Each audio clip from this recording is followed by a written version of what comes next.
Саламатсызбы, Садыр Нуркожаевич. Бизден Саламатсыздар. чукул демилгелеген интервьюбузга убакыт бөлгөндүгүңүзгө ыраазычылык билдиребиз.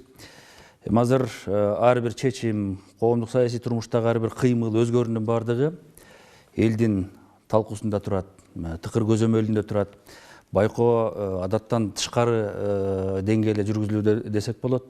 Анан ошондой окуялар болгондо, жаңылык болгондо, өзгөрүүлөр боло калганда бир топ маселелер боюнча суроо койгон жагдайлар да аз эмес эл тарабынан. Ошолордун айрымдарына биз сиздин оюңузду, пикириңизди билсек, жообуңузду алсак деп келип отурабыз. Баштаганда эле ушул Кыргызстан мусулмандар диний башкармалыгынын кызматынан өз каалоосу менен чегинди деп арыз жазды деген Максат Ажы Токтомушевдин кылмышка шектүү деп кармалышы дагы коомдун өзгөчө бир талкуусун жаратты. Ага Уда эле буга чейин дин иштери боюнча мамлекеттик комиссиянын директор кызматынан кеткен Акин Токталиев мырзанын дагы ушул ажылык келатканда муфтийдин кызматы талашка түшөт. Жана бул маселенин артында президенттин жанында жүргөн адамдар турат деп билдиргенин окудук да. Бунун канчалык негиздүү экендигин билгибиз келет. Көз карашыңыз, пикириңиз кандай бул маселе боюнча? Эми бул муфтий Максат Ажы Токтомушевдун айланасында бул чоң ызы чуу жаралды. Бул өтө резонанстуу иш, ошондуктан бул боюнча бул максатта эми мен майдалансам дагы башынан баштап айтып берүүгө туура келет да.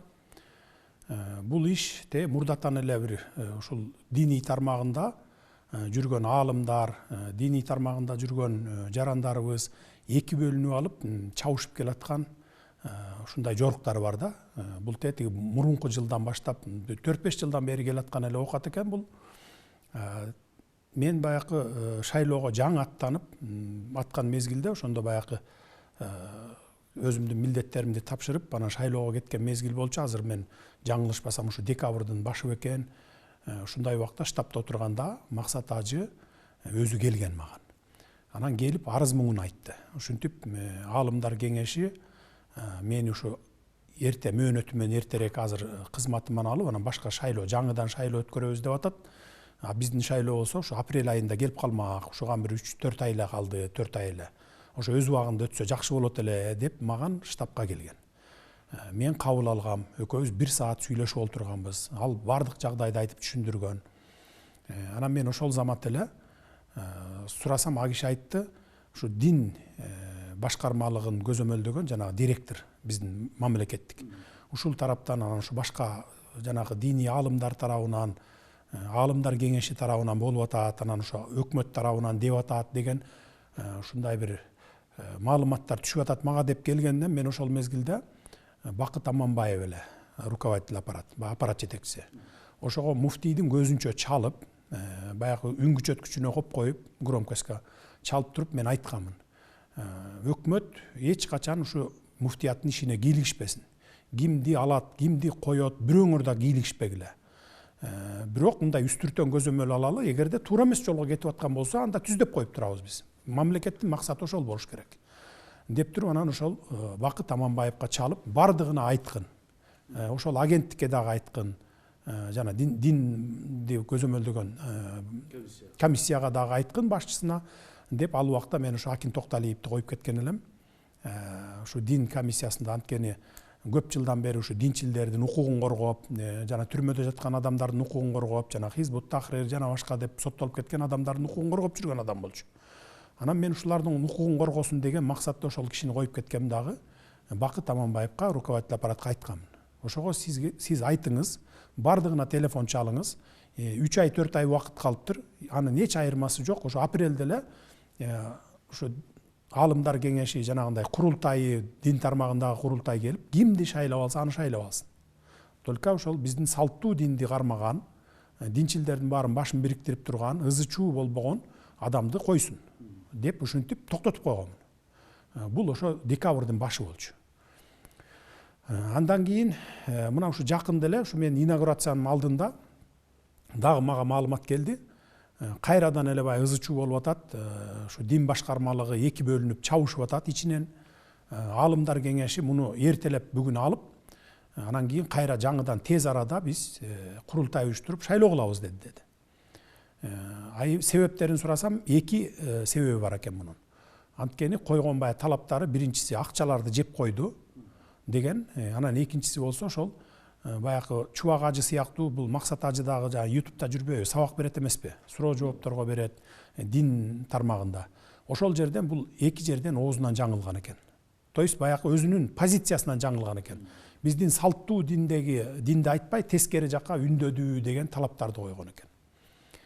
Анан ошол жерден мага маалымат жеткенден кийин мен эми Арзыбек Бурханов деген менин жанымда жүрөт. Мурда депутат болгонбуз, чогуу жакшы таанышпыз. Ал жардамчы катары эле мен аны баягы мен инаугурацияга даярданып атып, колум бошобогондуктан эле аны сурандым.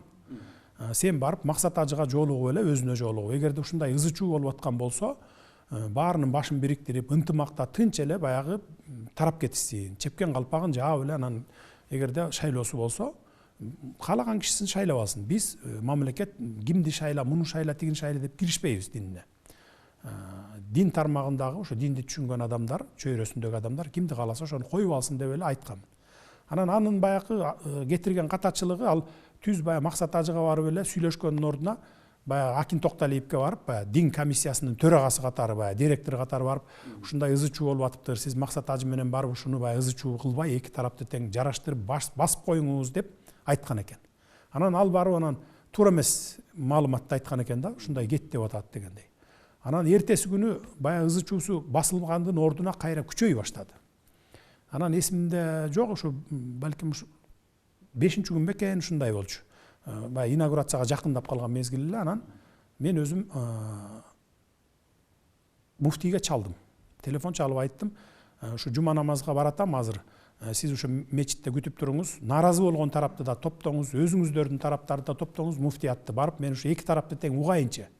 Мен маалыматым, терең маалыматым жок бул боюнча. Деп анан мен баягы жаңы салынган мечитке баратсам, чалып калды. Биз жаңы салынган мечитте эмеспиз, баягы эски эле жерибиздебиз деп. Анан бурулуп эски жерине кирдим. 7-8 аксакалдар топтолгон экен, ушу дин чөйрөсүндөгү. Кийин аягында ушул Абдышүкүр ажы дагы келди. Муфтий өзү болду. Анан ошол жанакы текшерүү комиссиясынын башчысы Бакыт Нурдинов деген болду. Анан аалымдардан дагы аксакалдар болду. Уламалар кеңешинин дагы баягы мүчөлөрү болду. Анан олтуруп 4-5 саат ошол жерде сүйлөштүк. Мен эки тарабын тең уктум. Муфтий тарапты да уктум, жанагындай наразычылык тарапты да уктум. Жана башында айтып кеткендей, наразычылык тараптын койгон талабы ошо муфтийге сен туура эмес башкарып атасың динди дешти. Биринчиси. Экинчиси, сен акчанын көбүн жеп койдуң, азыр баягы былтыркы жанагы ажылыкка барабыз деп чогулткан адамдардын акчалары чогулган да былтыр, где-то бир 16 миллион доллардын тегерегинде акча чогулган экен. Ошондон жетпейт деп калды. Сен жеп койдуң ошонун көбүн. Сен отчет бер десе, бул отчет бербей аткан экен. Текшерели десе, текшерүүгө киргизбей аткан экен. Анан ошол жерден 4-5 саат сүйлөшүп олтуруп муфтиятта. Мен айттым. Эми дедим, шайлооңор апрелде келет экен дедим. 2 айдын арысы кайсы, бериси кайсы дедим. 2 айдан кийин шайлооңор болот экен. Азыр мындай эртелеп эле ызы чуу болбой, ошо апрелде эле шайлооңорду өткөрүп алгыла дедим. Ушуга макул болгула, мен силерден суранам дедим. Азыр эки бөлүнүп чабышып, өзүңөр ушу дин аалымдары болсоңор, бүтүндөй Кыргызстанга ушул маданияттуулукту, ыймандуулукту үйрөтө турган аксакалдар болсоңор, анан бири-бириңер менен ушинтип чабышып отурганыңар бул жакшы эмес деп өзлөрүнө беттерине айттым. Алар өзлөрү деле макул болду. Макулсуңарбы десем, макул болду дагы, кетти. Эми бияка баягы каражат маселесинен коюп аткан претензияңар болсо, жана жеп койду, ичип койду деген претензияңар болсо, мага ишенсеңер, мен мындай бухгалтер жиберип, кассасын текшертип, анан сиздерге ушу наразы болуп аткан тарапка мен отчетун берейин дедим.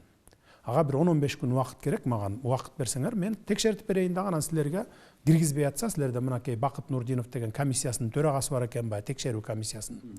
Ушулардын ичине кошуп, баягы жиберип, баягы бухгалтерди.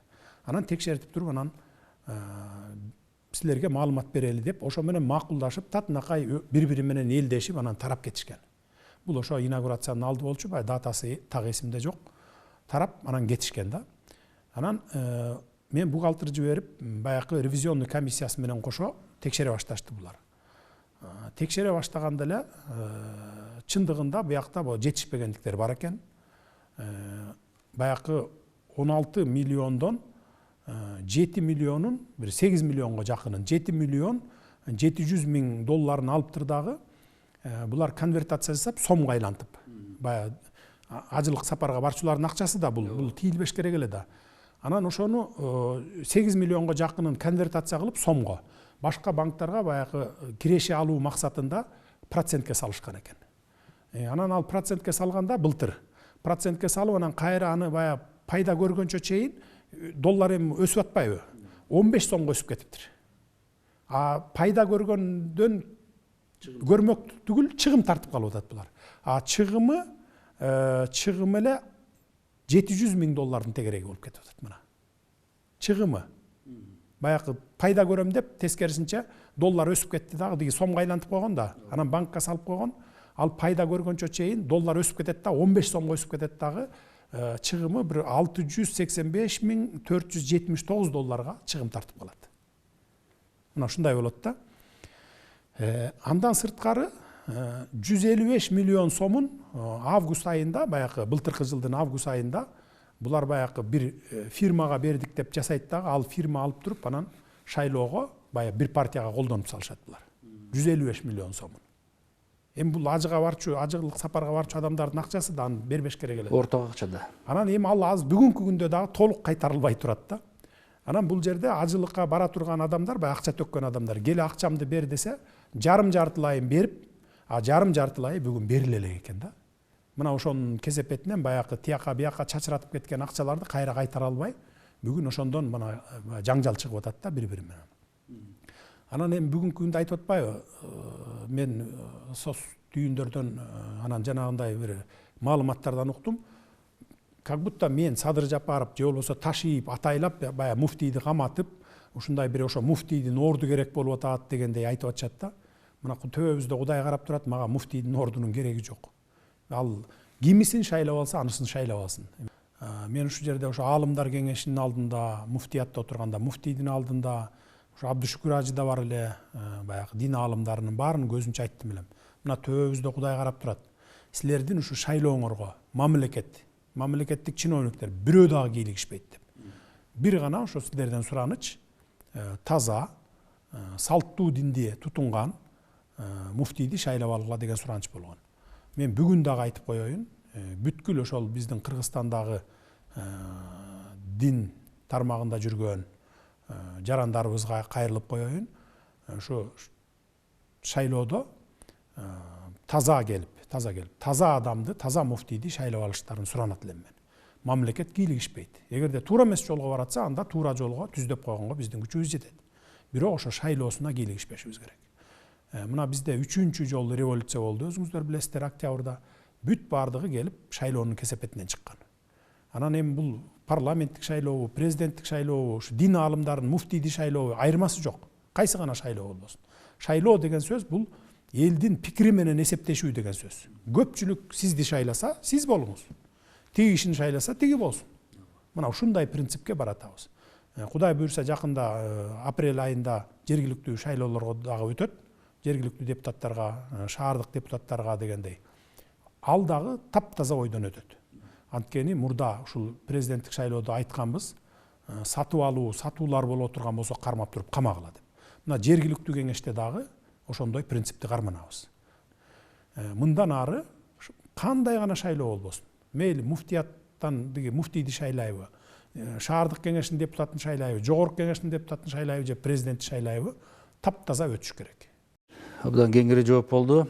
Анан ушул апта ичиндеги дагы бир коомчулуктун талкуусун өзгөчө жараткан маселенин бири бул Борбор калаанын башчысын дайындоо маселесине байланыштуу болуп калды.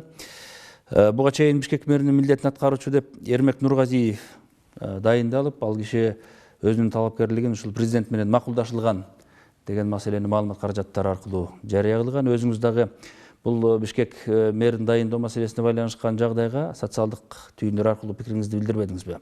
Ошол эле күнү бул киши кызматынан кетти. Анан эми бир катар эксперттер ушул маселенин тегерегин талкуулап, Бишкек шаарынын башчысын премьер-министр дайындаш керек эле. Президент буга кийлигишип жатат деген сын пикирлерин көп жазышты. Эмне үчүн мындай кырдаал түзүлдү деп ойлойсуз? Бүгүнкү күндө биздин мамлекетте кадрдык таңкыстык бар. Муну моюнга алышыбыз керек.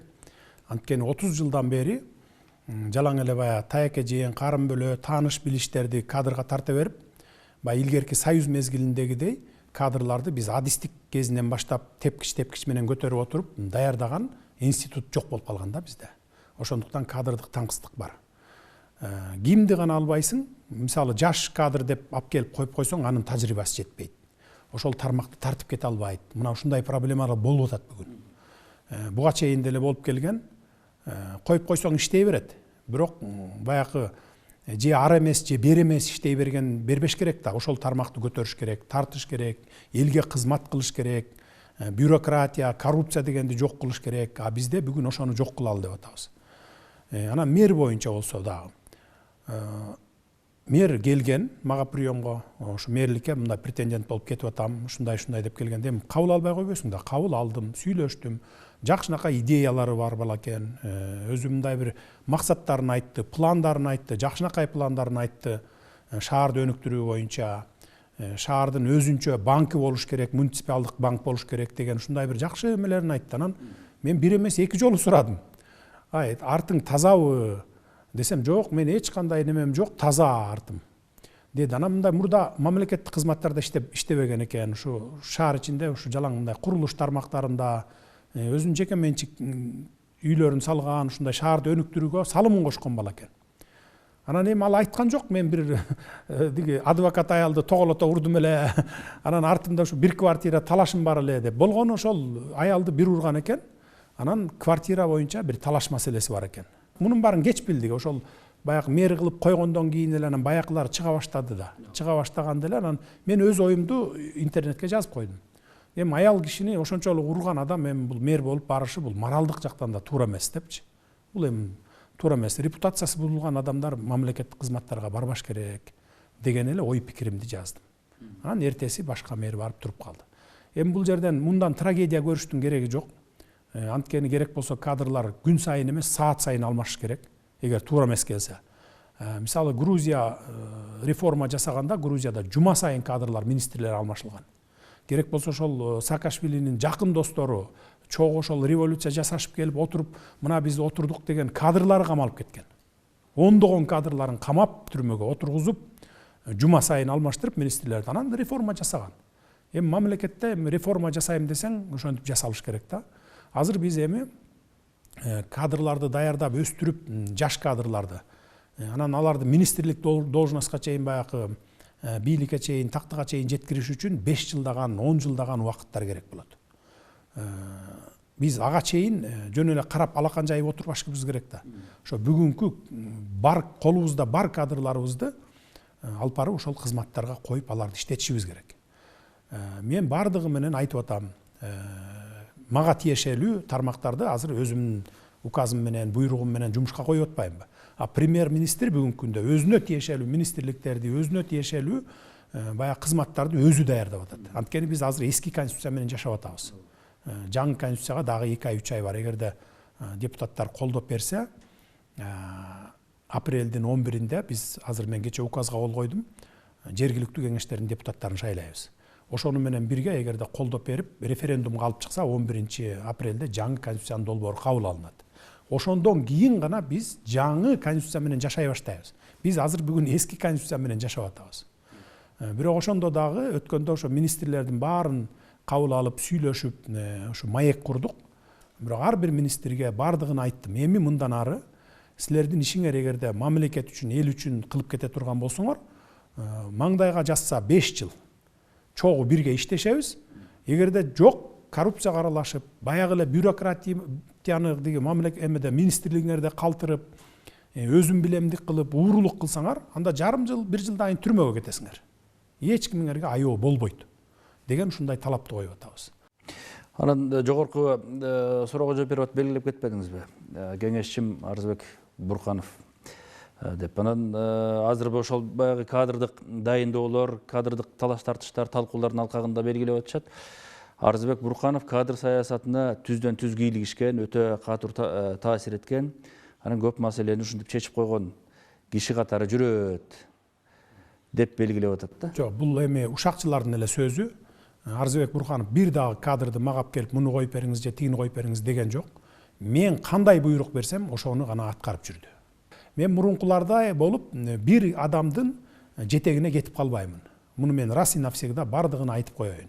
И муну мен иш жүзүндө дагы көргөзөм. Бирөө кадр алып келе турган болсо, мен улуттук коопсуздук кызматына же болбосо ички иштер министрине жөнөтөм. Могу кандай кадр деп. Анан аяктан деле кээ бирөө таза деп келет. Таза деп келгенди койсоң эле баягы кошуна колоң, тааныш билиши тарабынан анан момундай баягы бир ушунун иши бар деп анан чыгып калып атпайбы интернеттерден. Чекесине жазып койгон эмес да. Ошон үчүн айтып атпаймынбы, жана жаш кадрларды, таза кадрларды өстүрүп чыккыча 5-10 жыл убакыт керек экен. Ага чейин бирок бүгүн колубузда бар кадрларды колдонушубуз керек. Алардын тажрыйбасын колдонушубуз керек мамлекетке. Эртең мен мисалы жаш кадрларды коюп коюп бир тармакка ушул тармакты тартып кетсин деп күтүп отурсам, мен күтүп отурсам боло берет. Бирок мамлекет эл күтпөйт экен да. Эртең 1 жыл 2 жылдан кийин сурайт да. Кана 1 жыл болду, 2 жыл болду, эч өзгөрүү жок дейт да. Анан мен айта албайм да. Жаш кадрларды коюп койдум эле, ушулар жылдыра албай атат деп айта албайм да. Ошон үчүн колубузда бар эски кадрларды мейли мурда булганган болсо дагы алып келип мына могу жерге сени коеюн. Бирок эгерде баягы мурунку көнгөн адатыңа кирип кетсең, анда решеткага кетесиң. Жарым жыл, 1 жылдан кийин эле билинип калат. Бардыгы азыр Кыргызстанда жашыра албайсың эч нерсе. Мына ак үйдө, көк үйдө деле 1 сааттан кийин кайсы начальник отдел эмне менен шугулданып атат, кайсы баягы булакты өзүнүн чөнтөгүнө буруп коррупциялык схеманы түзүп атат, мага жетип калат 1 сааттан кийин. Эч нерсе жашырыш мүмкүн эмес бүгүн Кыргызстанда. Иштин ачык жүргөндүгү сиз айтып аткан маселелердин чечилишине жол салар. Анан дагы бир көңүл бөлө турган маселе бул баш мыйзамга байланыштуу жагдай. Конституциялык кеңешме өзүнүн ишин жыйынтыктады деп атабыз. Парламент демилгелеген ошол жаңы баш мыйзамды иштеп чыгуу аракети коомдук баягы сунуш пикирлерди эске алуу менен жүргөндүгүн белгилеп атышат. Жогорку кеңешке сунуш вариант катарында келип түштү жана коомдук талкуу башталды. Азыр мына биз байкап атабыз, маалымат каражаттарында абдан мындай ачык анан активдүү жүрүп атат өңдөнөт. Көбүнчөсү ушул мамлекеттик башкарууга таяган маселелерге басым жасагандар бар. Анан өзгөчө ушул президенттин укугу өтө эле кеңейтилди деген жагдайга көңүл бөлүп атышат. Сын көз караш көбүрөөк десек да болот. Конституцияны эми конституциялык кеңешме иштеп чыгып парламентке тапшырды. Бүгүн мага жеткен маалымат боюнча парламент карап атат. Эми баягы идеалдуу түрдө жасалды деп айткандан алысмын, анткени баягы кемчиликтер болбой койбойт. Ар кимдин көз карашы ар башка болот. Кемчиликтер бар деп айтып атышат, эми кемчиликтери болсо жогорку кеңештен оңдоп түздөп, анан элге референдумга алып чыкканга мүмкүнчүлүгү бар. Аны эч ким баягы мурункудай жок, только ушул конституцияны кабыл аласың, могу жерин ушундай кыласың деп баягы 10 жыл мурункудай таңуулап, элге таңуулап кабыл алдыруу бизде андай максат жок. Мына конституциялык кеңешме 3 ай иштеди, анан алып чыкты. 3 айдын ичинде бардыгы түз эфирден көргөзүлүп турду. Сунуштарды кабыл алды, кээ бирөөнү туура эмес жагын макул деп туруп алып салышты. Анан эми киргизди бүгүн. Анан эми сиз айтып атпайсызбы, президенттин полномочиясы аябай эбегейси зор болуп кетти деп. Бүгүнкү конституция менен президенттин полномочиясы эбегейси зор. Бирок көшөк артында туруп алып башкарып атат.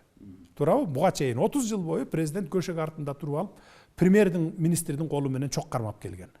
А биз ошондон чыгалы деп атабыз. Ачык чыгып, керт башың менен өз моюнуң менен жооп бер деп атабыз. Мына бүгүн ошол кадрлар туура эмес болуп калса, же болбосо ушул мына максат ажы боюнча элдин бардыгы эле претензиясын мага коюп атпайбы мисалы. Туурабы? А мурда болсо кимге коерун билчү эмес да. Президент жооп берчү эмес, парламент жооп берчү эмес, премьер-министр, өкмөт жооп берчү эмес, бири-бирине шылтачууда. Мына тиги кылып койду, анан мунун кемчилиги, тигинин кемчилиги деп анан жыйынтыгында өкмөттү отставкага кетирип, анан мына өкмөт күнөөлүү экен деп баягы крайнийди таап эле айдап койчу да. Эми бул жаңы конституция боюнча андай болбойт деп атабыз. Мына ар бир кемчилик боюнча бир киши мойнуна жоопкерчиликти алсын, эртең эл алдында жооп берсин ошого деп атабыз.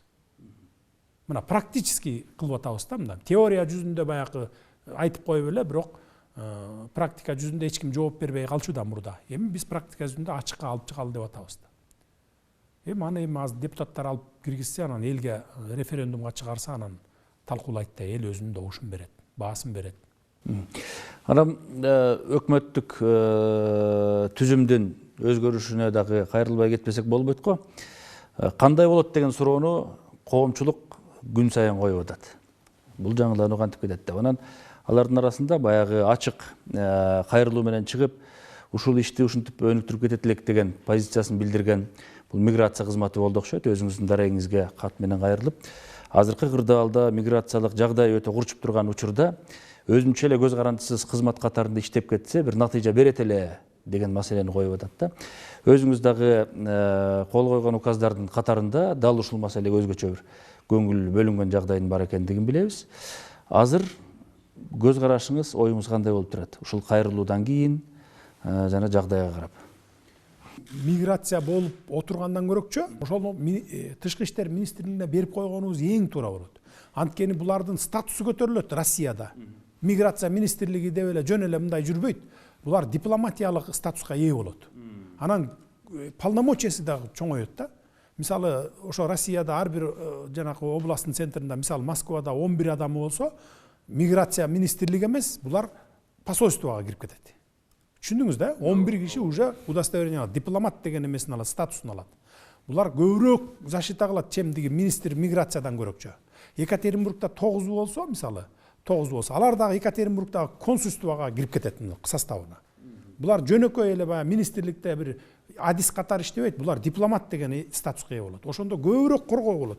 Кайра тескерисинче мигранттарга жакшыраак болуп атпайбы бу жерде? Биз ошол штатты кыскартып ийген жокпуз, жоюп ийген жокпуз, биз МИДке берип атабыз. Министрликтердин саны мурдакы боюнча алсак, агенттик, комитет, баягы госкомитет, госагентство деп, анан комитет деп, министрликтер, фонд, анан инспекция деп эле ача берип, баягы мурда билесиз да, кимге кызмат керек болсо эле, ушуну бир министр кылып коелучу деп эле, анан госагенттик деп, анан комитет деп ачып, инспекция деп ачып эле башына кое берген экен да, 48 болуп кеттир. Эми бул министрликтин должности да 48 министр. Бир кенедей Кыргызстанда 48 министрлик. Анын өзүнүн аппараты болот, зданиясы болот, машинасы болот, өзүнүн персоналы болот дегендей ар бириники. Биз ошолордун бардыгын кыскартып, мына өкмөт менен биргеликте кыскартып туруп 12 эле министрлик кылдык мына.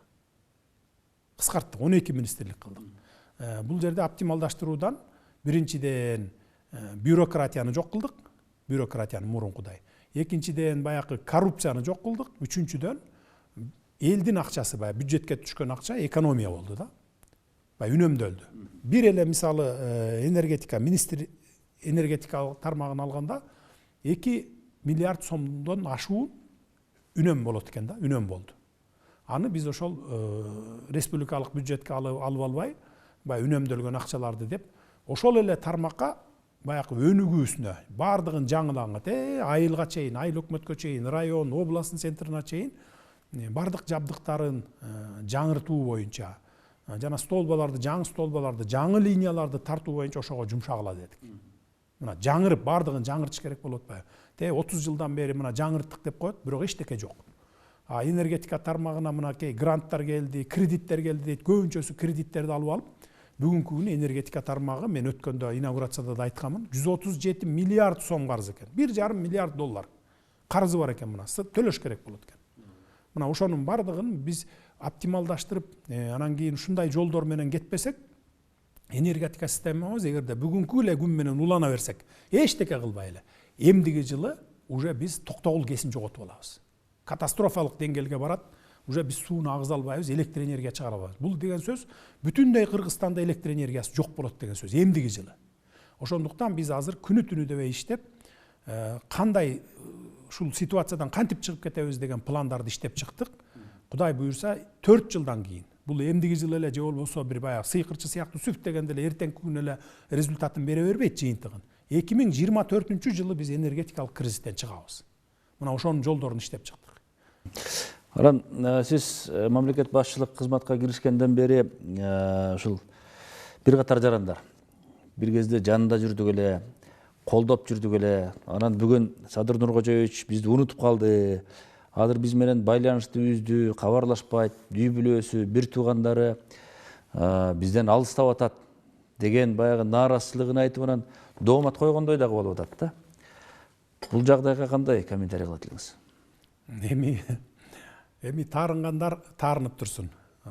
Эгерде жок, мурунку бийликтегилердин бир туугандары окшоп, балдары үй бүлөсү окшоп, коррупцияга малынып,